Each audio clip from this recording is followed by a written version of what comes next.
Hey everybody, this is Wes. I'm here with another painting video, another watercolor painting video. This one I didn't capture all of the last, final details of the painting, but I've got most of it here, and rather than just throwing it out, I thought I'd just share a few thoughts. Here I've got my reference photo on the right of the screen, and I'm just sketching out the basic structure where I want these, I don't know what they're called, dandelion puffs, dandelion seeds, I don't know. But there was a big plant growing in the driveway, so I kind of snapped a photo, tried to get the shadows behind it so I could really see the white balls. But, yeah, so I'm going to kind of ignore all the background stuff and focusing just on the plant itself. Here I'm going over the whole thing with water, kind of making a wash,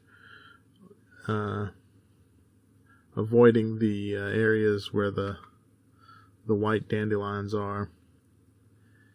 And this is just so that, the background colors will spread, as you can see, kind of pretty.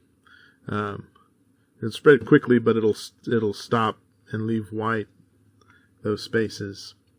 And you notice anytime I come in with more water on the brush and another color or without color, that water spreads into areas where there's not as much water. So you always have to kind of be conscious of that. If I wanted a color to kind of stay in place a little more, well, one, you can let the background dry further, but also just adding more concentrated paint rather than diluting it with water. So you dampen away some of the water, and that'll do less spreading. But like I said, this is all the background, and I want it to spread just to kind of make an amorphous, abstracted background. And get it dark enough to where you can see the white, flowers, our seed pods, in the foreground.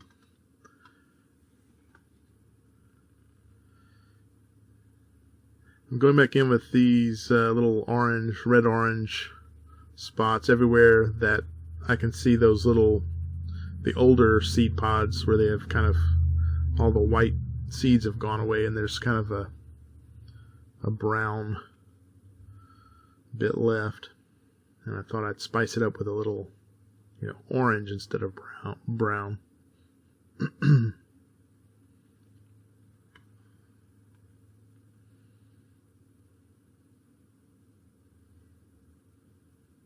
And while it was still drying, I figured I'd at least get a start on the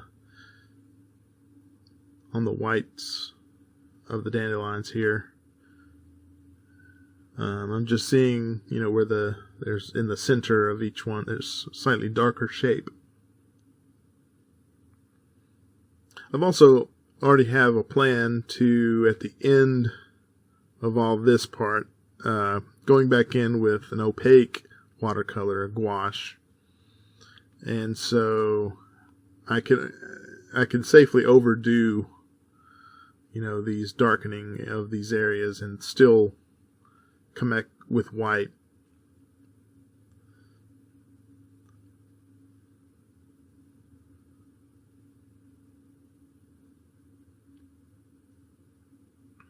Here I'm softening these edges with just some water. I'm also kind of using that paper towel just to kind of soak up excess water out of the brush. And now I'm adding back some dark to the background.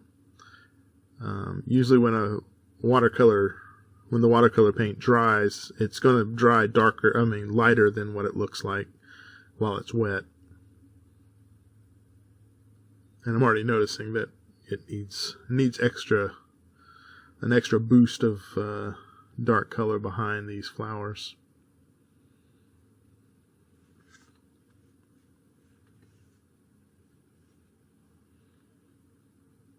A lot of times in paintings, whether it's acrylic painting or watercolor, you kind of have to trust your own experience and trust that the painting will work out at the end, as long as you can have some idea of how the painting process will go. For instance, in this case, I know that I've got the opaque whites coming later, so I can, I don't really have to worry too much about that. I just kind of have to get it set up for the final stages. And in fact, at the very end, I end up adding colored pencil, I think, white colored pencil. I think that's right. Either that or I use the white gel ink just to get a real fine lines added in. But yeah, I don't know what else to say about the rest of this. There's not much left in the painting video here, other than I left out a lot of the good stuff, a lot of the getting it to actually look like the reference photo. Those steps, I just didn't film them. Either that or I lost the video somewhere along the way. But at this stage, I'm kind of thinking, okay, this may or may not work out, Alright, here I've kind of messed with it a little bit and gotten some of the details, and now here's the final product. Much better than I was talking about before. Turned out okay, and I added a little more details with the gel pen, and I think, yeah, I did add colored pencil as well. Anyway, that's about it for this video. I appreciate you watching, and stay tuned for more.